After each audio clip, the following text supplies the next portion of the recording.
Inks and Issues podcast. Okay, before we get into this, Kieran, did you see the breaking news headlines? Which breaking news headlines? Batman's penis revealed in new DC images. Fans not impressed. How could you not be impressed with Batman's penis? I mean, come on. I'm Batman. Jonah, by the way, and this is Kieran. But come on. My name's Kieran.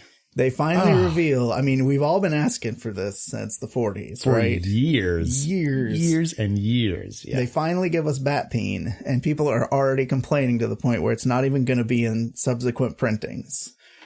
I know. It's so like we can't even go back and review the book with the express purpose of checking out the Batpeen so that we can finally give it the attention it deserves right here on our podcast. Exactly. I mean, you can easily find the before and after, the real version, the true version where DC gives the people finally what they wanted. And then the version where they, that slight outline of a peen that's in that panel is darkened even more where you can't see anything. I'm Googling it right now. So I mean, I would. What it looks like. I mean, people need to know the truth, and as they say, the truth is out there. And thanks for the... Why are people mad about this? I don't know. You can kind of see the outline of a peen. That's pretty much it. Yeah. That's a good peen. Yeah. Like it's not like it's covered in sores or something. It says like, like it doesn't say like, hashtag I hate comics gate or something. Like it's just a penis. I mean, and then there's a really great ass here as well. I mean, the Bat family are known for their great asses. That is actually very true. That's very, very true. That is canonically true. Yes. So anyway, this is a podcast where we review comic books yes. normally, but I couldn't let this go. I mean, I know generally we try and have a little bit more of an evergreen, not necessarily reviewing the newest thing, but I could not let this just pass us by. This is too important to the comic book community. It's too big. Yeah. I mean, it's not too big, I think, is the... It's just I think right. It's just right. But you had mentioned pre-show that you had some stuff you wanted to talk about this episode as well. Yeah. So I mean, for our lovely patrons, I thought this could be a little bit of extra content for you guys, other than obviously the Batpeen. But I recently finished a little known show that I feel like Jonah and I would like to talk about for a little while, called JoJo's Bizarre Adventure Stardust Crusaders. And holy crap. Yeah. Oh my God. It's so good. Oh my God. I teared up a little bit. I yelled, I fist pumped in the air. I got very excited. Every time Dio yelled Zawarudo, I got very excited. It was truly fantastic. And so was the journey worth it? Because I know you were saying, I don't know about this season as much at first when you first started it. And it is a long season. It's a very long season. Yeah. Yeah. I think it's like, what is it, like 48 episodes or something? Yeah. Like, it's real long. Kind of insane. Yeah, no, the journey was 100% worth it. By the time I was like getting to like the end, I was like, oh man, I'm actually like, I love all these characters now, and like this is really good, and I'm fully like on board with everything they're doing here. And I was fully convinced by the end. I'm so glad don't to know hear that. Yeah, I don't know if I like Stardust Crusaders or Battle Tendency like more or less than the other, because I think they're quite different. But yeah, Stardust Crusaders is real good, and I've watched one episode of Diamond is Unbreakable so far, and that's also pretty good as well. Diamond is Unbreakable. I wasn't sure at first because of all the, anytime it's like, and now it's an entire new cast, so you gotta, and that's just the JoJo's thing, and then you're like new characters, but then partway through you realize, wait a minute, I might like these characters even more than I liked that last set of characters. Yeah. But I am glad that that Jotaro is now he's now the adult in Diamond is Unbreakable, which is fun. It's a very good continuation in that way, and the art style in the anime matching how his art style had actually changed moving into that story arc was pretty cool to see as well. It was pretty cool. Yeah, it's it's like definitely his style, but it is, he kind of softened things was what he was going for. Where it's like not as many just ridiculously harsh lines with really, really dark shadows, and it kind of contrasts, which works well because it's the first one that's not about vampires or vampire related, vampire creators. Yeah. Yeah. So, and it's also cool because it shows how well the storytelling can work in one town rather than it being like this globe-trotting adventure like it's been over the course of the first three. So, yeah, I dug it. I think you'll like it a lot once you get into it. Yeah, I'm looking forward to diving into that. I think I opened up my Crunchyroll queue like last night or something, and I was like, I'll watch a bit of the old Japanimation, and was kind of like scrolling up and down and was like, I could start Diamond is Unbreakable, or I can go on to something else. No, Diamond is Unbreakable, and I just immediately started watching That's fair. Unbreakable. Cool. Yeah, because I just couldn't resist. Yeah, and they do a good job of upping the stakes as it goes, where it's like you hit points where you're like, oh, this is going to be the big bad, and then they're like, nope, not that guy. There's going to be someone worse out there. Yeah, which is kind of cool. So yeah, I don't think we mentioned that today we're talking about Afterlife-with-Archie, which is the spin-off Archie comic that is like a weird horror take on the Archie universe. Yeah. So I thought maybe we should mention that at some point during this podcast. Yeah, so we thought it might be kind of cool if in October we did a bunch of spooky comics, because it's October and the skeletons are out. Mm-hmm. I do find it incredibly funny how many people we know that are like, finally, my one chance to like spooky stuff and skeletons. And I'm like, isn't that your persona 99% of the time? Yeah. And I'm not saying that to put anyone on blast. I love it. I just find it funny that it's like, my one chance. No, I'm pretty sure that's just you. Pretty sure this is just the time of year that you're louder about it than usual. And that is totally fine. That fall is and something that I support. I mean, it's getting into spring for you, I assume. What with the whole weather being the opposite. Yes. So, it's fun. So spring is actually the worst because it's kind of warm, but also it keeps raining as well because it's still like a little bit close to winter. So yeah, it's just unpredictable and zany, just like you like it. Ugh.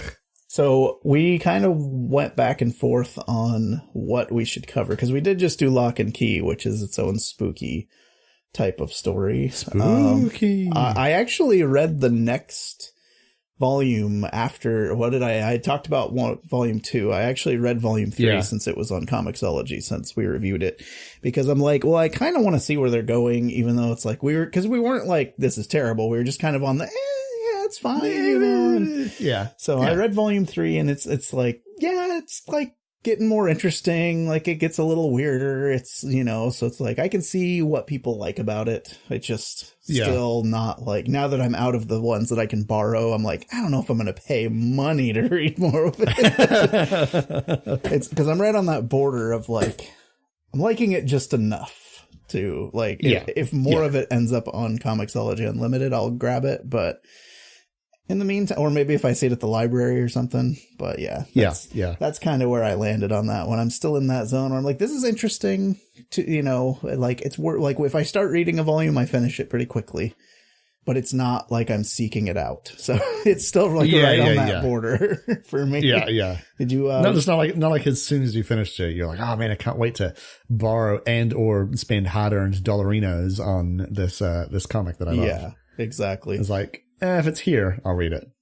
And I did actually start getting back into One Piece, so I'm up to volume 17 or something like that now. So it actually got to the one where it introduces Tony Chopper. So hell yeah. Yeah. He's a fun character so far. He is a good boy. Because it's the first time where they're like, oh, this was a animal that happened to eat the human fruit. Which Yeah, I'm like, yeah. oh, what a weird coincidence. This is the biggest load of bullshit you'll ever read. Oh, I love the it, story though. arc.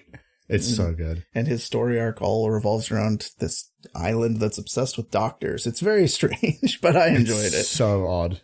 It's so weird.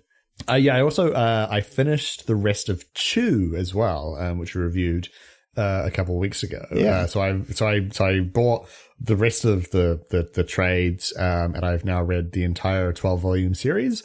Man, this story gets so buck wild. Yeah. So like just banana pants, balls to the wall, insane. And at one point, one of the characters actually like mentions like, "Wow, things are getting really weird," and someone's like, Yeah, no, they totally are. You're 100% correct on that. And then the story just carries on, which I kind of liked.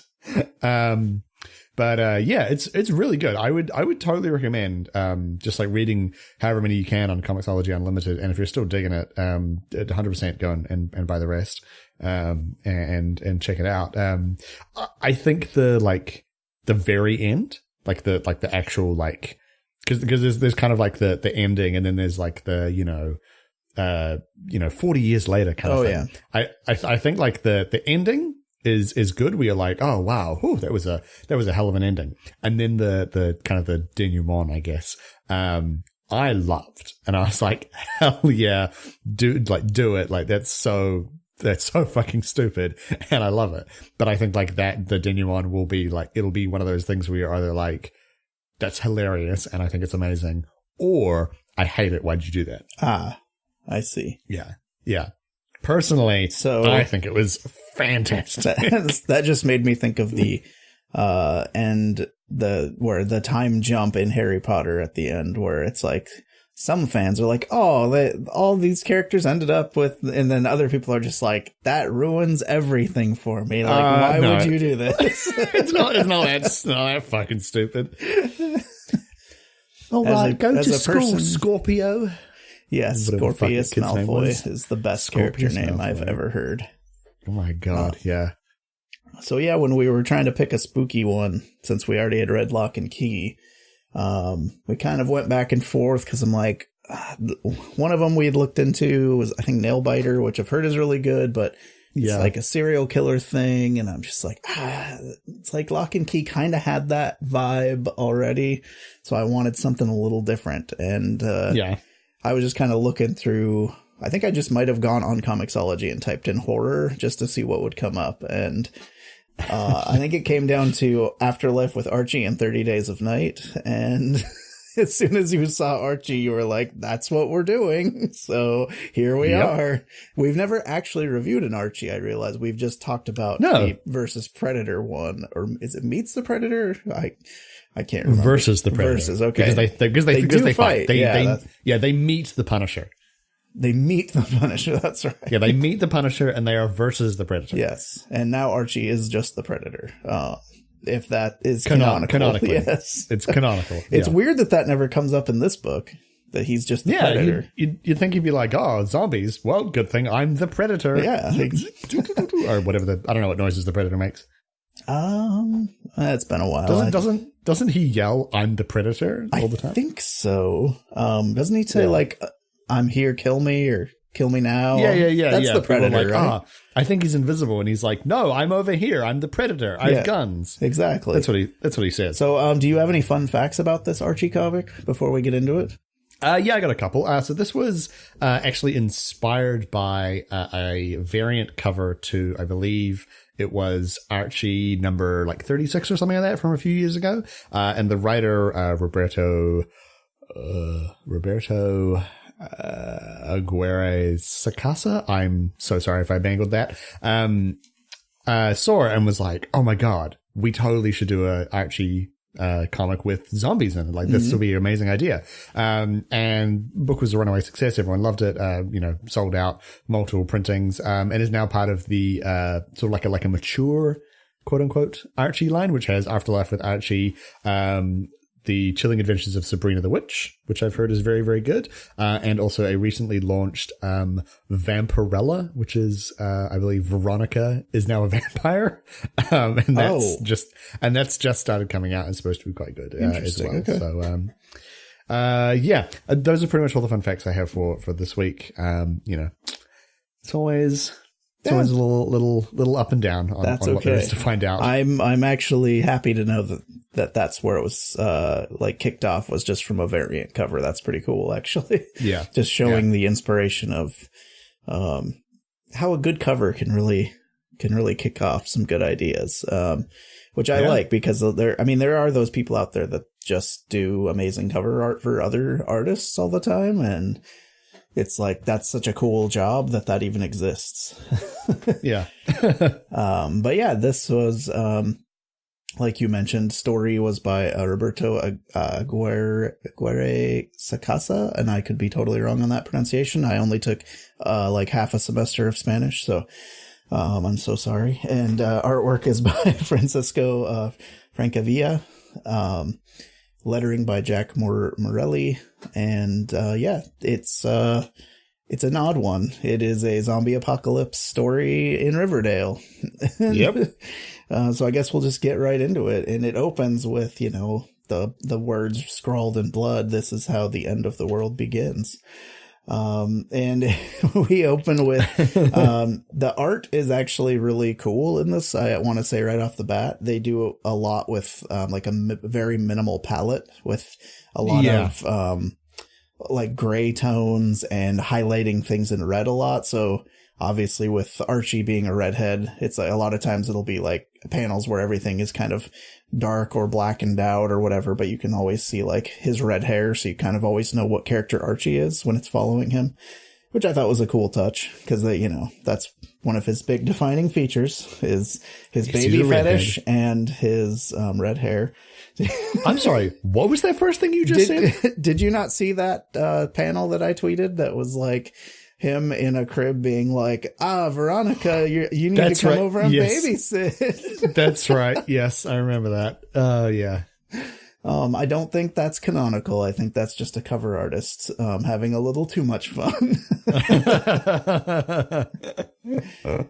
This one, as far as I've read so far, which I believe I am now current, which is beyond what we're covering today, that has not come up. So... Yet.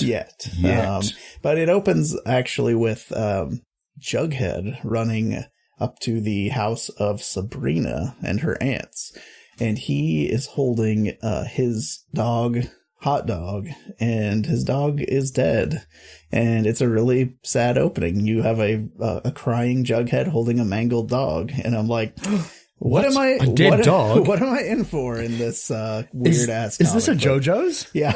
Exactly.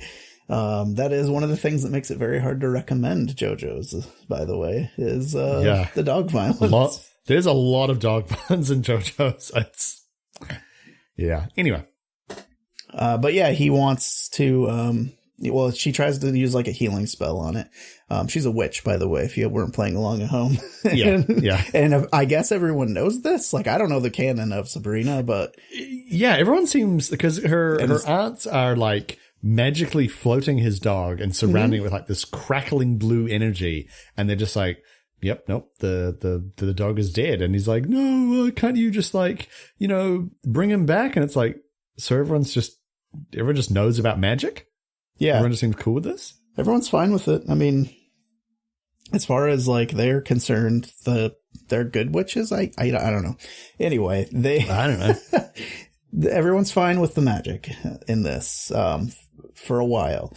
But Jughead is what if it were Salem, your cat? And then that makes her kind of go, oh man, he's right. So he brings home his dog and puts it in his doghouse, and it's really sad. And then Sabrina gets the Necronomicon and decides to revive Hot Dog using evil dark magics. At which point her aunts turn into crazy what would you call those? very spooky spirits. Yes, very, very creepy, like banshee looking spirits. And they banish her to like the nether realm, essentially, where she's I banish you to the shadow realm. Yes, it's like she gets banished there for breaking their rules or whatever. And when she tries to protest, they do the thing like in the Matrix where he's like, "Oh, what are you going to do with a phone call if you don't even have a mouth?" And then it like, it's like it grows over. It's very, very intense and creepy, and really sets the tone for this book. So, yeah, it's really, really messed up, and not really what I was expecting. But you know, the most important part of this this first issue is Salem the cat can canonically talk as well, which I think is fantastic because, as we all know, Salem is the best character in Sabrina. Are you talking about the live action show? Did you watch that? Oh, of course, yes. Okay. The only thing I knew about that show, because I didn't watch it, was that one of the writers was Frank Conniff from Mystery Science Theater. And also the on-screen effects because it was a time when on-screen effects were not a thing a lot of shows did anymore. But Joel Hodgson, the original creator of a Mystery Science Theater, and his brother had started a company doing on-screen effects. So him and his brother were like the guys doing a lot of the effects on that show. That is my fun fact about Sabrina the Teenage Witch. That is a fun fact. Also, there's that new Sabrina show that looks super creepy. And I saw that. I saw Frank Conniff retweet it saying that he's super excited about it. He's like, I'm not writing on this one, but I'm still going to watch it because it looks really good and it looks super creepy. So but anyway, back to Riverdale, where everything is going just fine. But we find out Reggie, which is one of Archie's like football buddies and one of his friends that he grew up with, is all stressed out looking. And when it cuts to, what's bothering him, he's scrubbing blood off the front of his jalopy, and he is who hit Hot Dog. Yeah, but he doesn't tell anyone because it's he doesn't want to rock the boat or upset people or it's because in Riverdale killing a dog is actually it counts as murder. So yes, he would Reggie would actually be taken out and shot mafia style in the back of the head, right, and then put into a shallow grave. So yeah, then Jughead, we see that he stays home because he's sad and he's waiting for his dog to come home. And he does that night, except now he is a zombie dog and bites the crap out of Jughead. And Jughead is like in his room pretending everything's cool. And when we see what his arm actually looks like, it's like a giant nasty infection. And Archie shows up to check on him, and he's just like, "No, I'm not going to the Halloween dance. I don't feel so good. We'll find the dog later. Don't worry about it. Just you need to leave, Archie." He's like, "Well, you're not acting suspicious at all. So I guess I'll go to this party." So meanwhile, at Riverdale High, it is the night of the Halloween dance, which is what he was supposed to be going with Jughead to in the first place. Was, hey, we'll go together, meet the girls there, yada yada. But Jughead's like, said he was sick so he could wait for the dog, but now he is actually sick in that he's, bit by a zombie dog. A zombie dog? About to turn into one, probably. I mean, I don't want to jump to any conclusions, but... who's to say? Who is to say? We get the classic, Betty and Veronica rivalry for his affections. That comes up quite often and becomes kind of a major plot point as the story unfolds farther. And what is so great about Archie? That's where his mic died in our last effort. So yeah, they're at this thing hanging out. Archie shows up in his superhero costume, looking like a total dingus, and it's good. And outside, meanwhile, we get a original Night of the Living Dead reference. So that's the whole scene where it's the principal talking to let's see, Geraldine is, I'm not sure who she is. She's one of the teachers or something. I don't know. I'm not really up on the whole who all of the characters are in Archie besides. You're not up on your Riverdale lore? I have seen lore? I have seen a lot of Riverdale in the background that Brittany was watching while I did other things. And that show is amazing because it is so ridiculous. That is like next level insanity when they decided to make that show. But yeah, there's a scene of them when they're young and in the graveyard, and they make that reference to they're coming to get you, Geraldine. So normally it's Barbara. Right. And as they're kind of reminiscing, a mysterious figure appears in the moonlight, and it is none other than Zombie Jughead, who takes a flying leap to show us these are no shambling zombies. These are Dawn of the Dead remake style zombies, I suppose. These are zombies for the 21st century. Uh-huh.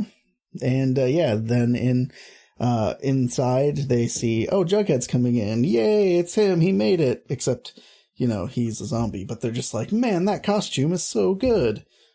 Yeah, like his Zombie Jughead is very creepy. Yeah. He's like, I swear he's like taller than he's supposed to be. His like legs are massively long. He's got like these clawed hands and like blood dripping in like a beard from his mouth, and like one eye is massive and the other one's like small, and he's very creepy.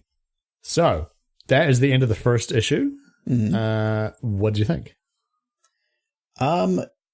It was definitely weird. It was it's looking back, I noticed there's a lot of very like blatant references to other things, which are, like I was saying, the Night of the Living Dead reference, the Pet Cemetery reference with his dog coming back as like an evil killing machine, the Necronomicon. It's like the Lovecraftian connection that actually comes up more after this story arc. So, right. Yeah, that becomes a thing as it goes on. So, I actually was enjoying the ride on this one. Like most of my exposure to Archie, more than when I was like a little kid and read a few comics at my friend's house, the little Archie digests, has been Riverdale. So I'm kind of thinking of those versions of the characters, but then and honestly, they are kind of a mix of like that take on the characters and like classic versions of the characters, which is kind of odd. So it gives it its own flavor, I guess. And it's definitely set in like more modern times than some of the old stuff. So yeah. What did you think? I really enjoyed the first issue. I think I was, as you say, like the flavor of it is its own. And to be honest, I wasn't like, wow, this is something completely like fresh and new and really groundbreaking in terms of zombie stories. It was pretty safe. It was, I could kind of tell like what was going to happen. It's like, okay, well, he's going to bring the dog back to life. And then when the dog shows up, it's like, okay, well, now he's going to become a zombie. And then, okay, there's the dog. And, I could kind of predict what the story beats were going to be. Yeah. But that didn't mean that I didn't enjoy it. Sure. It's still very, it's still well written, and the characters, have their own, little, flavor is still the best word for it. And the art is great and super, super suited to the tone of the story that they're telling. So yeah, no, nothing crazy original, but, totally enjoyable. You do get to see the origins of a zombie apocalypse, which normally is always like hinted at. So that's true. So I did appreciate that. So yeah, that's, I mean, it was enough to keep me going for sure to the next one. So, let's jump into it. All right. So we open with, some more creepy text, which said, "I didn't like Jughead when he was alive. Now that he's dead, well, the less said, the better." And so we open on Jason and Cheryl Blossom, who are, I think they're from like another school or something. They're like right? the super rich kids. They're twins, I believe. Right, okay. Yeah. And so they, they're weird, to be honest. Their relationship is, it's odd to say the least. But they show up at the dance, and someone runs out in like a Doctor Who Tom Baker kind of costume, and he's like, "Don't go in there! They're eating people." And they're like, "Oh, well, I guess maybe now it'll be interesting." And then Cheryl's like, "Actually, let's just leave." And that is the end of the prologue. And so we then cut over to, is it Veronica? Mm-hmm. Yeah, okay, sorry. I was getting confused. And so Veronica is basically recounting to her dad what happened, which is, her and Betty are kind of arguing. Jughead shows up, and then her date, Ethel Muggs, is like, "Oh, you made it. I'm so happy to see you." And then, Jughead just, bites into her shoulder and eats Ethel in front of everyone. And everyone's just so shocked that they're just staring and watching. So we get an interlude with two girls, I think only one of whom's name is actually mentioned, which is Nancy. So I'm sorry, I don't know who the other one is.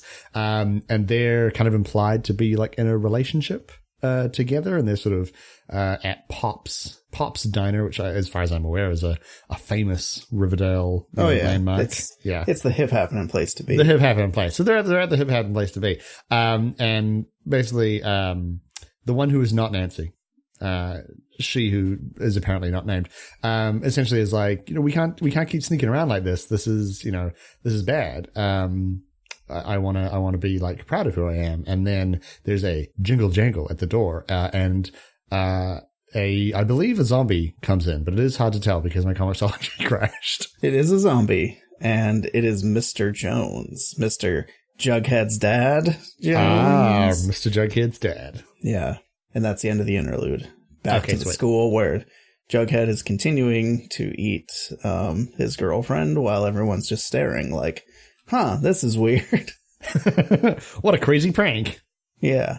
And so Archie pulls Jughead off of Ethel and is like, "Oh, Reggie, you want to help me get Jughead out of here? Because he's on some drugs or whatever." And so Betty actually runs over to Ethel, and she's like, "Veronica, get a chaperone, bring your first aid kit. Let's jump into action here." And Ethel is immediately does that thing where she's like face down in the floor, and then turns around, and, she's like fully zombified, wide eyes and teeth and everything, growling, and a little tussle ensues, and Veronica sprays Ethel with a fire extinguisher and bashes her in the head, seemingly killing her, and she then just gets back up again. Mm-hmm. Ooh, because she's a zombie. Just in case there was any confusion at this point. And then there's this point that then the principal and the teacher that we saw earlier, they then also come into the hallway, and so everyone starts kind of freaking out and running away, and the Jughead zombie is trying to get out of the closet, and so Archie theorizes that something has happened with Hot Dog because he had rabies, and this is obviously we can now assume that this is a universe wherein zombie movies exist because someone says it's not rabies, it's a zombie apocalypse. Right. As opposed to just delicately dancing around the word and saying like, "Oh, they're walkers. They're they're flesh eaters." No, you can just say they're zombies. It's fine. Mm-hmm. And they all kind of go single file too. And this shows like it keeps cutting back to Veronica talking to her dad, who looks suspiciously like Commissioner Gordon. He looks so much like Commissioner Gordon, but is apparently not. Yeah, whatever. They are going to hide in the giant lodge mansion because it's basically a giant fortress. Yep.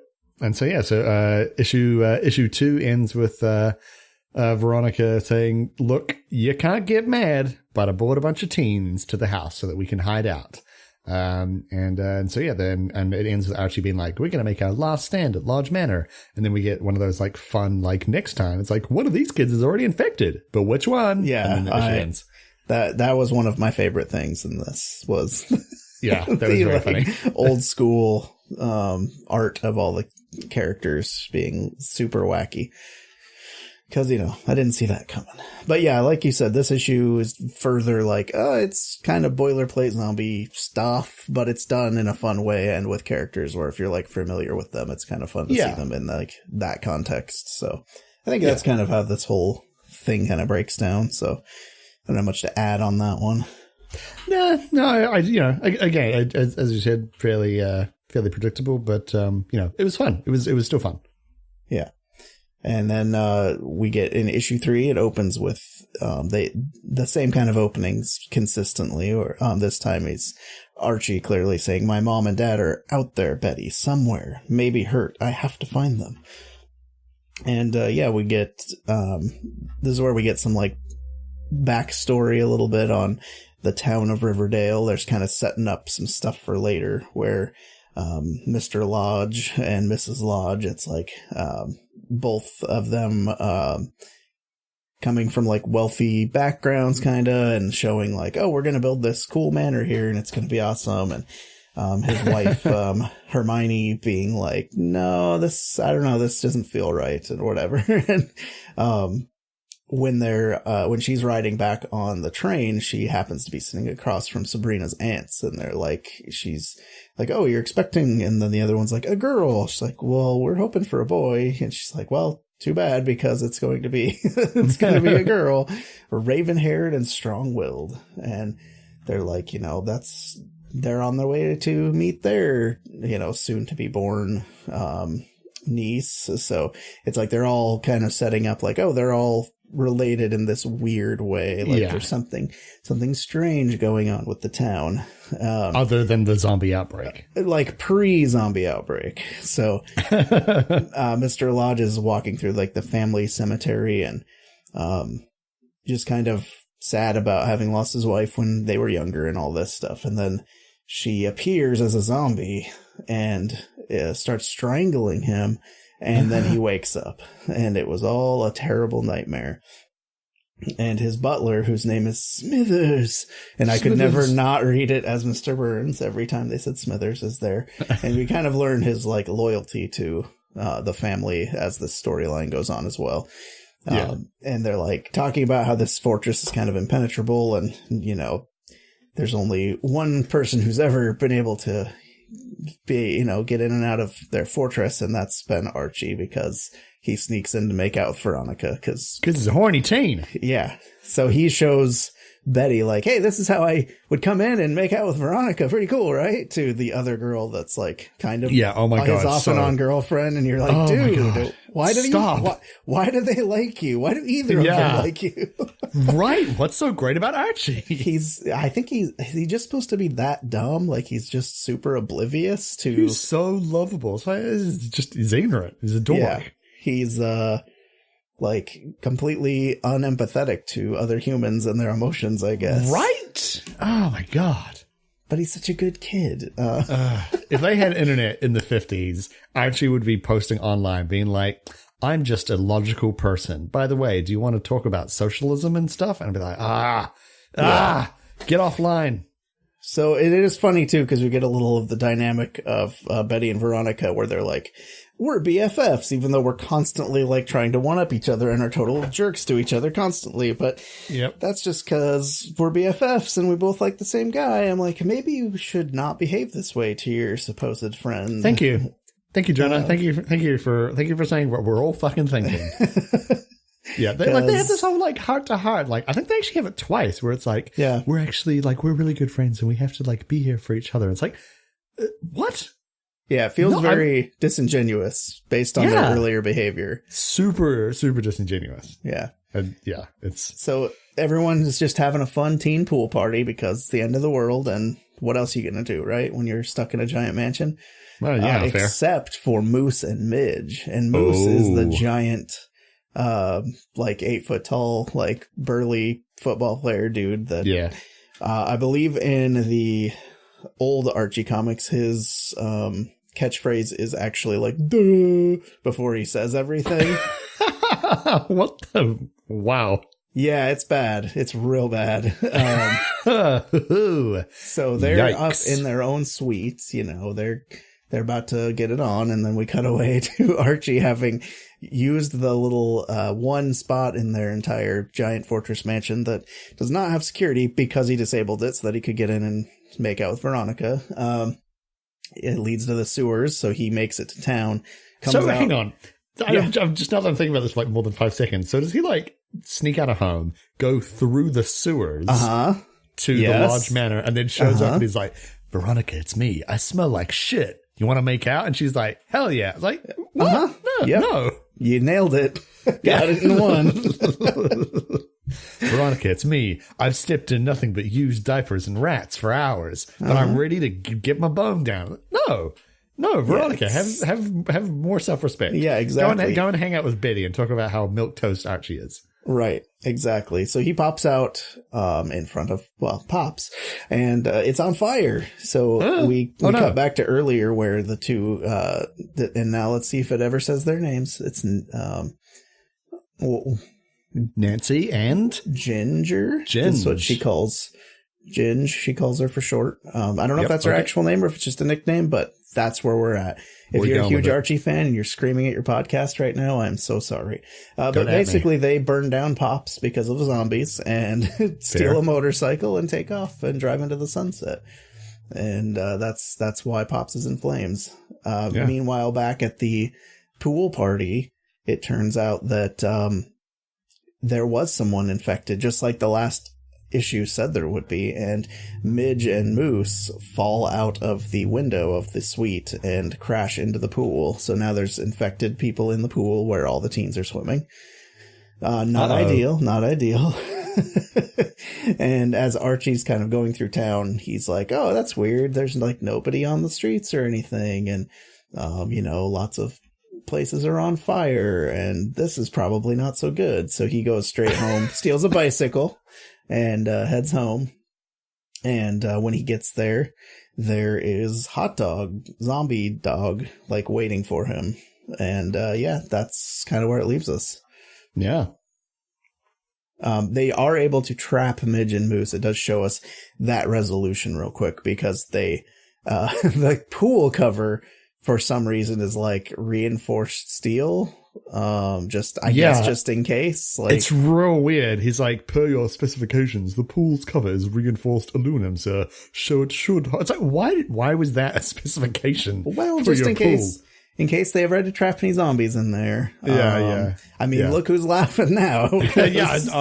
Boy, howdy, do I have egg on my face. But yeah, that's it leads into them being like, man, what are we gonna do now? Because now there's zombies inside the building, and I guess they're still safe for the moment because they're trapped in that aluminum shielded pool cover. In the lead-lined pool cover, so Superman can't find them. Right, exactly. That's the end of that one. So I think we're going to have the most to say at the end. So I kind of feel like we should just kind of keep rolling. We'll just keep going. So we go into issue 4, which has like a very dramatic, chiaroscuro shot of like the hallway in Archie's house. And it says, please, don't make me do this. So, bit of a hint there for what's going to come. So we get a 10 years ago flashback of Archie and his family going out to a farm and picking out a dog. And so we see a nice little touching scene where Archie picks up his dog Vegas, and they immediately get along. And they're the very best of friends. And we have like I don't want to say it was heavy-handed, but it's a little bit, where his mum's like, I'm so happy, but, one day his dog's going to die and it's going to be really sad. And there comes, and his dad's like, that'll be many years from now. Won't happen anytime soon at all. I can guarantee that. And so then we cut back to the present, where we have the zombie, hot dog, looking at Archie, like he's a snack. And then, crash! Vegas bursts out through the window, and we get like a sort of weird, like, his thoughts, where he's like, protect, run, Archie Master, my life for yours, and he starts like tussling with the the zombie hot dog, and it's pretty brutal. There's lots of blood and biting, and Archie is understandably very distressed. So Vegas gives his life for Archie and takes down the zombie hot dog with him. So Archie kicks in the door to his own house, runs upstairs to find his mother, who's in something of it's just sort of like she's in shock.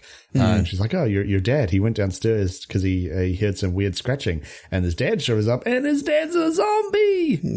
Holy shit!" And then we get probably like my least favorite part of the whole series, where we cut back to the Pembroke gated community, which is where Cheryl and whatever the hell else is. What was the guy's name? I don't remember. God, the two ginger-headed rich people who are very, very rich. So they're basically sitting in their room together. And it's kind of implied that the brother wants them to be in a relationship together. Yeah, it's very Games of Thrones-y, which they actually call out specifically that at some point. I don't remember if that was in this or later. I think it might be later. They basically call it that at some point. Yeah, it's weird. Yeah. I gotta be honest. I was like, why is this in here? But it's only a couple pages, and we move on pretty quickly. We get back to Archie and his mum, who go into his room and hide under the bed. And his dad then suddenly spots his mum under the bed and lifts it up. And Archie runs out of the closet and whacks his dad in the head with a baseball bat. And his dad falls down the stairs and like breaks his neck like 3 times and lands very heavily at the bottom of the stairs. But he's still alive. So Archie, we get like this very distressing page of like what is it? It's like 5 by 3. It's like 15 different panels of Archie bashing his dad's head in with a baseball bat, and also flashing back between like different memories of his dad. Very distressing, but really, really well done page. I thought, like it looks really cool. And it has that thing going on where it's like a lot of the stuff is dark or just like one color, but Archie's hair is still like that bright red. It's very good.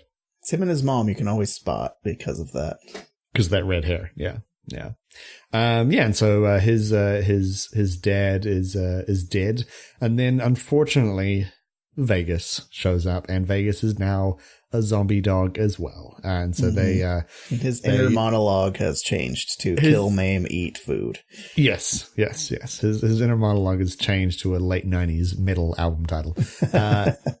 And so they flee to the garage and kickstart a old jalopy, and they drive away, and Archie's apologizing for what he's done, and he's like, "I promise I'm not going to let anyone else ever die ever again." And the issue ends with the zombie hot dog and zombie Vegas approaching zombie Jughead, who has gathered all of the town zombies and appears to be fully aware that everyone is in the Lodge Manor. And the last piece of sound effects that we get is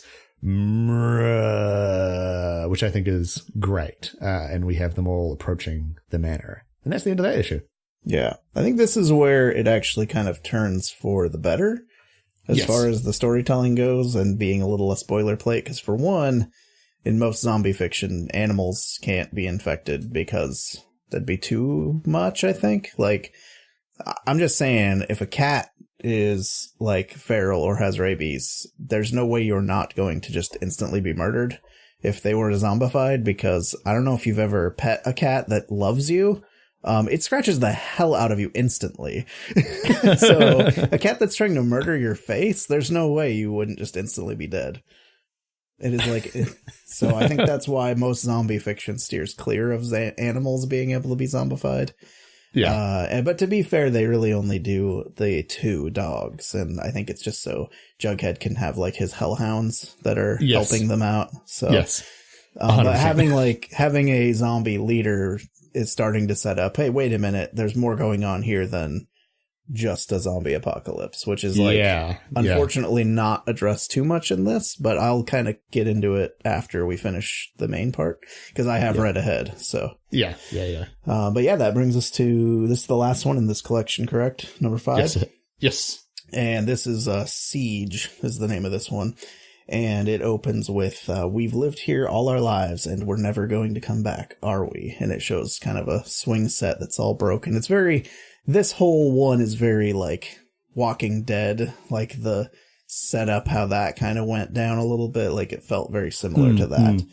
Yeah. And this one, this one is all, Smithers' perspective, Hubert H. Smithers, and him talking about like how his dad was loyal to their family and taught him, like we get a lot of backstory for different characters, which I thought was kind of cool in these little montages. So with him, we get his dad, basically all the life lessons of like, you always want to be there for the family, but you're not part of the family, you're separate, but you also have to, it's like your duty to make sure they're taken care of and all this stuff and to kind of predict the things they're going to need.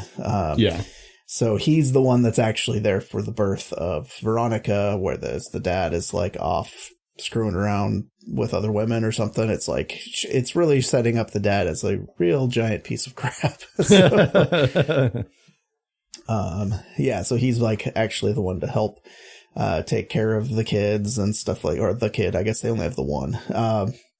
And they cuts even to like after she dies, because I believe she's dying like soon after this, right? Like she doesn't live very long. No, she doesn't. She doesn't. She dies pretty soon afterwards. And then when it shows the husband, Mr. Lodge, like at the grave, then it just kind of cuts back to like Smithers, like in the shadows watching him over the grave, which was like, what? Like part of his thing is to be invisible, but also be there. It's odd. Yeah. So there's kind of the thing with like with Nancy and Ginger, where it's like they're lesbian, but they don't want to tell anybody, or they're lesbian that Nancy doesn't want to tell anybody.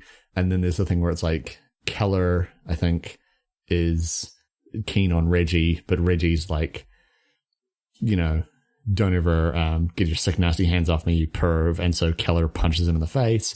And then there's a thing where whatever the hell the rich kid's name wants to like bone his sister, but she's set it up so that she's sharing a room with Four Eyes, and that's kind of the end of that. And it's like it doesn't really have anything to do with the story, so we can just kind of skip over and just be like, there's some character drama. Doesn't really have much to do with the plot at this juncture. So back to Betty is consoling Archie because he's crying and saying how he had to kill his dad and all this stuff.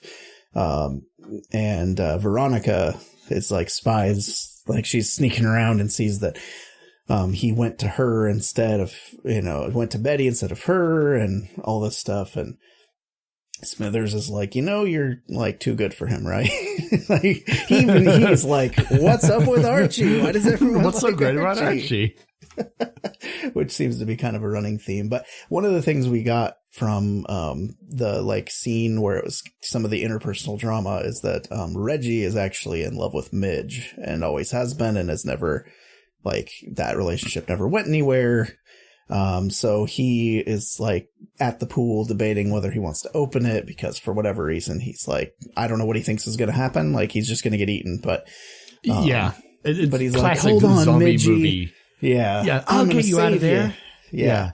I can save you from your tendency to eat human flesh. It's like, no. As Four Eyes is like, well, what are you doing in here, Reggie? And he's like, oh, I'm just making up some excuses. And then zombie Jughead shows up with his horde, and they're bashing into the glass. And they're like, well, the bad news is this glass is not like shatterproof or bulletproof or anything. So the horde is about to break through, and you're like, if you went through all the trouble of making that other thing like essentially indestructible, why did you not make this out of bulletproof glass? Is my question.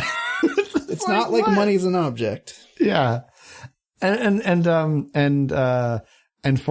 Four Eyes is like, the Solarium's glass isn't shatterproof, and then Reggie's like, no, duh, why the hell would it be? And it's like, the pool cover is reinforced aluminum. Like the rest of the house is like locked down. There's this giant ass like security floor in this building. Yeah. It's odd that this is not reinforced. But basically this one boils down to the whole thing where it's like, there's kind of an ongoing running thing in old Archie that I am aware of because people have been posting some hilarious panels from it where Mr. Lodge hates Archie because Archie likes Veronica and Veronica likes him. And so there's always like this weird rivalry of like trying to outdo each other or whatever. He's the guy shaking his fist and being like, Archie, I'll get you next time. Yeah. You're not invited to the spring fling at the yacht club. And so in this version, it manifests as them being the two that butt heads on like the best way to deal with, keeping everyone alive, because Mr. Lodge is like, I made this crazy fortress so we could survive here. And Archie's like, that's great, but we're going to eventually run out of food and stuff. We need to actually move on before it gets overran. So that becomes the thing that they're like, well, there is one way out of here, and that's through the sewers in this way that I knew how to get out. And he opens it up, and who should be in the crawl space that he used to get out but Betty's parents, who are zombies. So that just shows like the whole town is basically overrun. They decide, okay, we actually have to get the hell out of here. And their big plan is actually also directly taken from a zombie movie.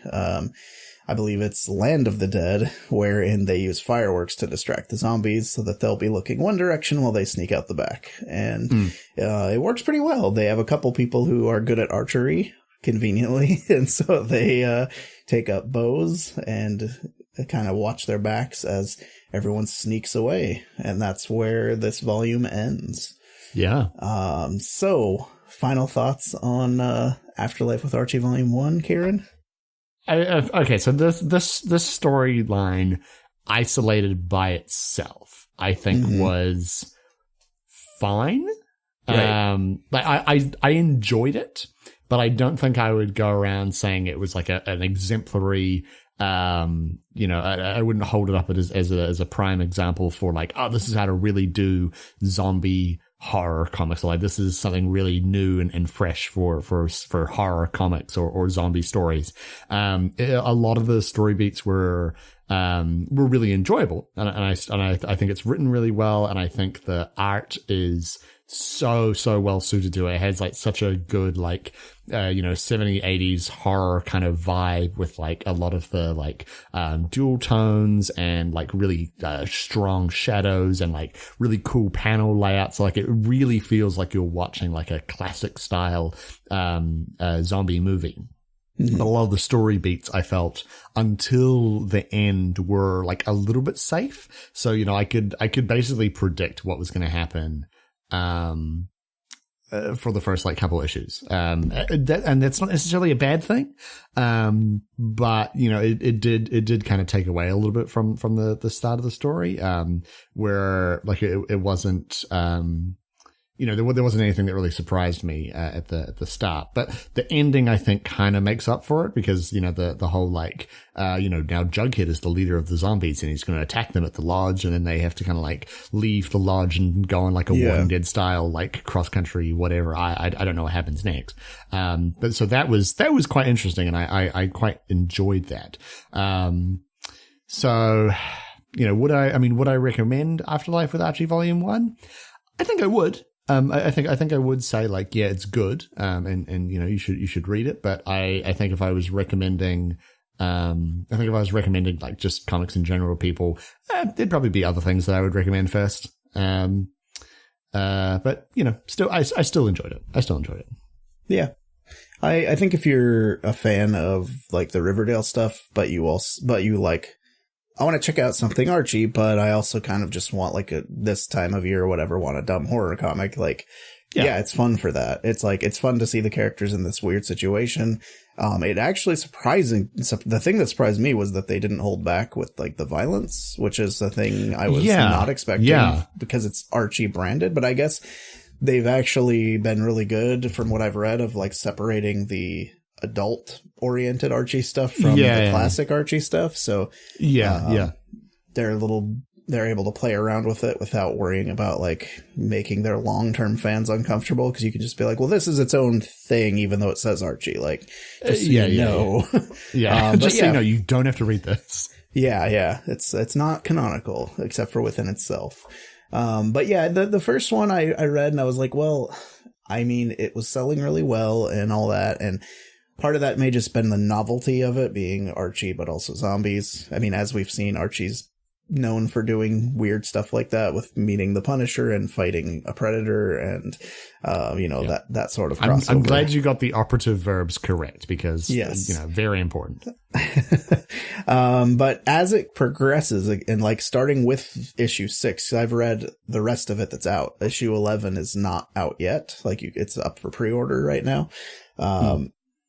The next one opens with cutting back to Sabrina and it being like she's in this mental institute. It was actually very much reminded me of Moon Knight when it's like, oh, I'm in this crazy mental institute that's kind of old timey and it's like weirdly doesn't fit, and it's like all in her mind because she's actually still trapped in like the shadow realm or whatever. Okay. And she activated her aunt's trap card.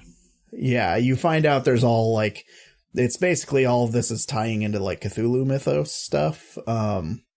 And like it's all been stuff that's been in the works by the Society of Witches for all these years. And it's like, it's kind of all led to this event happening with the zombie apocalypse being the kickoff. So there's lots of other things happening in the background. Interesting. And I have to say, if you're going to make something Cthulhu, something Lovecraftian, if you will, don't fucking name your character Lovecraft.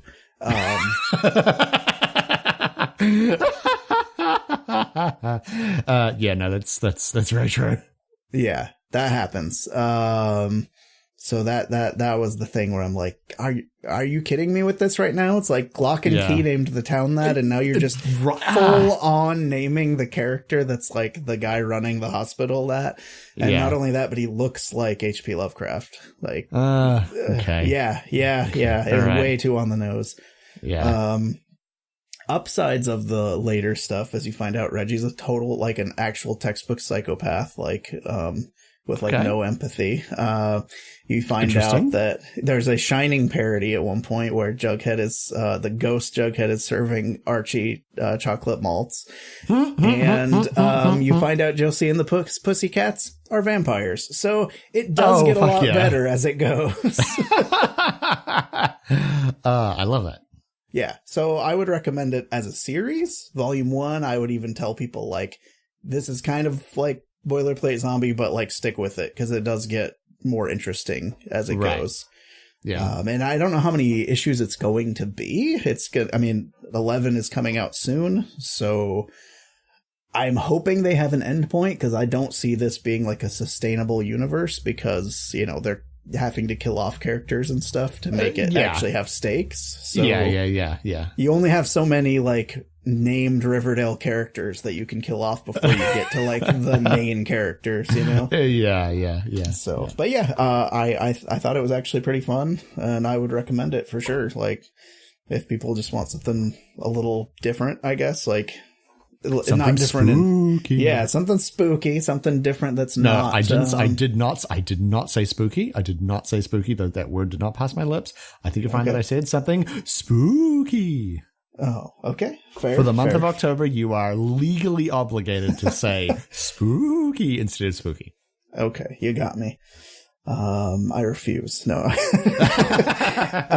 Anyway, I think we're gonna be doing some more horror type stuff. What kind of comics are we doing, Jonah? What kind of comics? Spooky. Yeah, Elliot with his ghost impression would do boo boo.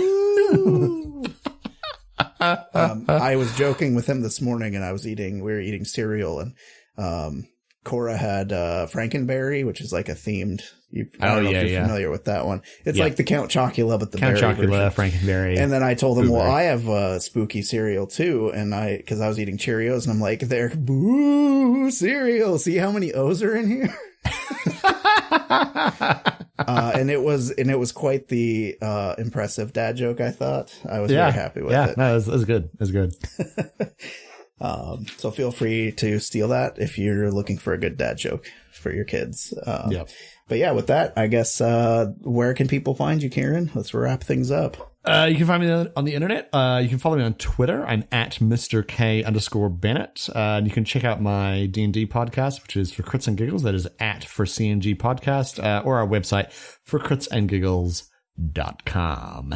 Jonah, where can people find you on the internet? You can find me on Twitter at Spambot. And also the show is at Inks and Issues. We've been posting like bonus content and stuff over on our Patreon, including patreon.com/Inks and Issues. And there has been Patreon exclusive versions of the last few episodes where there's extra content that we, talk about, little tangents and stuff, but it's kind of fun. It usually adds a good 15 minutes to an episode. So it's worth it. You get it for a couple bucks, help support the show, help us pay Kieran to edit, or not, excuse me, help us pay Logan to edit. I'm looking at you while I say this. Come on. You're literally taking up 6 inches on this screen right now. That's fair. So. That's fair. Oh, and I've been streaming on our Twitch account, twitch.com/Inks and Issues. Or no, twitch.tv, I believe is the actual URL of Twitch, /Inks and Issues, where based on votes on Twitter. Yeah. I put a poll on Twitter. That's a site of what I should play. And people voted for an adventure game, and then they voted for a spooky one. So I have been streaming The Last Door. Spooky one. And I started streaming The Last Door, which is also a Lovecraftian inspired type of thing, which is like a point and click adventure game. I think it's a little lesser known. It's from an indie studio, and it was kickstarted a few years back. So, it's pretty fun. My name is Herbert Philip Lovecraft, and I'm going to go and stay at my uncle's spooky mansion. His name is Uncle Cthulhu. That's just what we call him. Yeah. And his whole house is green and slimy. No, it's like a weird mystery horror thing, and it's super low res. It's a weird, it's a modern game, but in the style of very, very old Sierra adventure games, kind of like that. Yeah. Very pixelated style. Even beyond that, I would say. It reminds me of that, but it's even more so. And I will warn you, episode 1, which I finished right before recording this, did have a thing I totally forgot. So I will put a trigger warning on that for suicide, because I forgot that happens with one of the characters immediately. That's what triggers the storyline is your friend committed suicide, so you're going to investigate what happened. He was of sound mind as far as my character. It's all 1800s terminology too, so right. But and I'm even in the video I'm I am so sorry, I forgot this was part of the storyline. So yeah, I don't know if that keeps coming up, but yeah, just be aware. I don't want anyone jumping in and not knowing that would be bad. So all right, with that, I guess we will see you next time. Bye. Love you. Boo. Spooky.